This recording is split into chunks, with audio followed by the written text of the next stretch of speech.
ಎಷ್ಟು ಚಂದಲ್ಲ ಅಷ್ಟೇ ಟೇಸ್ಟಿ. ಇವತ್ತು ಮಾಡೋಂಬರಿ ಸಾಬುದಾನಿ ವಡೆ. ಸೊ ನಾ ಏನು ಮಾಡೀನಿ ಅಂತಂತಂದ್ರೆ ಒಂದು 5-6 ತಾಸು ಸಾಬುದಾನಿ ನೆನಕಿಟ್ಕೊಂಡೀನಿ. ಸೊ ಅದಕ್ಕೆ ಒಂದು 2-3 ಬಟಾಟಿ ಕುದಿಸಿ ಗ್ರೇಟ್ ಮಾಡ್ಕೊಂಡೀನಿ. ಅದಕ್ಕೆ ಸ್ವಲ್ಪ ಜೀರಿಗೆ, ಸ್ವಲ್ಪ ಶೇಂಗಾ ಪುಡಿ, ಸ್ವಲ್ಪ ಮೆಣಸಿನ್ಕಾಯಿ,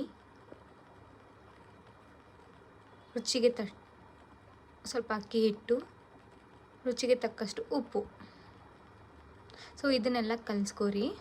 ಸೊ ನೀರು ಹಾಕಬೇಡ್ರಿ, ಅದಕ್ಕಂತಂದ್ರೆ ಬಟಾಟಿ ಆಲ್ರೆಡಿ ಕುದಿಸಿದಿರ್ತೈತಲ್ಲ, ಅದು ಬೈಂಡ್ ಆಗಿಬಿಡ್ತೈತಿ. ಇಲ್ಲೇ ಕೈಗೆ ಒಂದು ಸ್ವಲ್ಪ ನೀರು ಹಚ್ಕೊಂಡು ವಡಾ ಶೇಪ್ದಾಗ ತಟ್ರಿ. ಇದಕ್ಕೆ ಬಲಿಲ್ಲ ಅಂತಂದ್ರೆ ಒಂದು ಪ್ಲಾಸ್ಟಿಕ್ ಪೇಪರ್ ಮ್ಯಾಗೂ ನೀವು ಮಾಡ್ಕೋಬೋದು. ಸೊ ಹಿಂಗೆ ಮಾಡ್ಕೊಂಡು ಡೀಪ್ ಫ್ರೈ ಮಾಡೋಕೆ ಹಾಕ್ಬಿಡ್ರಿ. ಸೊ ಕರೆದು ತಕ್ಕೊಂಡು ನೋಡ್ರಿ ಎಷ್ಟು ಕುರುಕುರು ಆಗಿದಾವ. ಸೊ ಇದನ್ನು ಕೊಬ್ಬರಿ ಚಟ್ನಿ ಅಥವಾ ಮೊಸರು ಜೊತೆ ತಿನ್ನಿರಿ. ಎಂಜಾಯ್.